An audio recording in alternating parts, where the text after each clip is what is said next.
Assalamualaikum warahmatullahi wabarakatuh.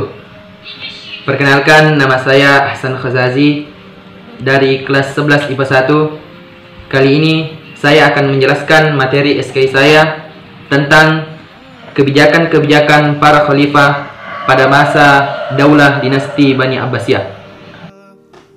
Pada masa kerajaan dinasti Bani Abbasiyah, terdapat banyak khalifah-khalifah yang terkenal. Salah satunya ialah Khalifah Abu Ja'far Al-Mansur. Seperti yang kita ketahui bersama, Khalifah Abu Ja'far Al-Mansur adalah khalifah kedua dari pemerintahan Bani Abbasiyah yang menetapkan kebijakan-kebijakan pemerintahan Abbasiyah sebagai kontrol pemerintahan. Kebijakan-kebijakan ini telah menjadi pedoman bagi 9 khalifah Abbasiyah pada fase pertama dalam menjalankan pemerintahannya, meskipun mereka tidak melaksanakannya secara utuh kebijakan-kebijakan tersebut. Adapun kebijakan-kebijakan tersebut ialah sebagai berikut. Kebijakan yang pertama ialah memindahkan ibu kota dari Madinah ke Damaskus Syriah. Setelah Muawiyah menjadi khalifah, ia mulai menata pemerintahannya.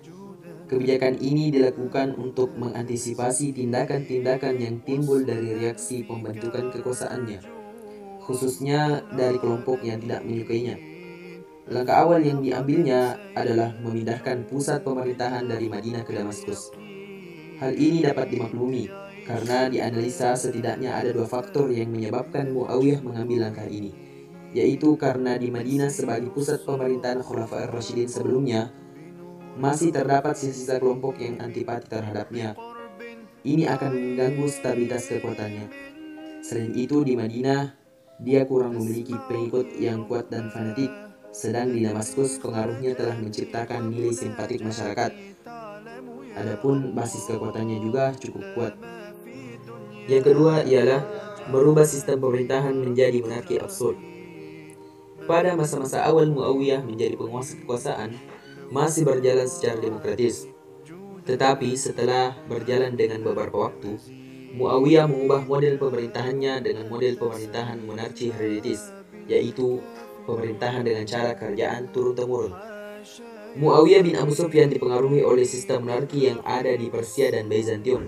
Istilah khalifah tetap digunakan, namun Muawiyah bin Abu Sufyan memberikan interpretasi sendiri dari kata-kata tersebut, di mana khalifah Allah dalam pengertian penguasa yang diangkat oleh Allah, padahal tidak ada satu dalil pun dari Al-Quran dan hadis Nabi yang mendukung pendapatnya. Perubahan model dan pola pemerintahan tersebut menunjukkan bahwa Muawiyah telah memulai mengubah paradigma pemerintahan dari yang demokratis di zaman itu menjadi dinastian, yang menempatkan kekuasaan sebagai sesuatu yang mutlak dipegang oleh keluarga besar Muawiyah. Ia telah memulai melakukan revolusi suksesi kekuasaan dengan logika yang belum pernah dilakukan oleh para khalifah sebelumnya. Abu Bakar terpilih dengan cara aklamasi. Begitu pula pun Umar, Utsman, dan Ali juga demikian adanya. Keempat khalifah tersebut bukan atas dasar dinastian.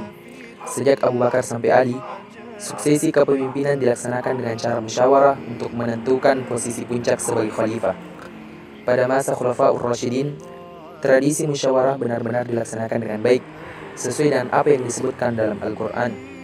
Menurut Taqiyuddin bin Taimiyah, bagi seorang waliul amri, syura merupakan sesuatu yang tidak bisa dinafikan, karena Allah telah memerintahkan kepada Nabi untuk selalu bermusyawarah. Berikutnya yang ketiga, penguatan militer dan kebijakan ekspansi. Pada masa Bani Umayyah, organisasi militer terdiri dari Angkatan Darat atau Al-Jun, Angkatan Laut atau Al-Bahriyah, dan Angkatan Kepolisian atau Asy-Syurta. Berbeda dengan masa Utsman, yang bala tentara atas dasar kesadaran sendiri.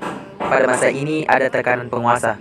Bahkan pada masa Abdul Malik bin Marwan diberlakukan undang-undang wajib militer atau Nizam At-Tajdid Al-Ijbari.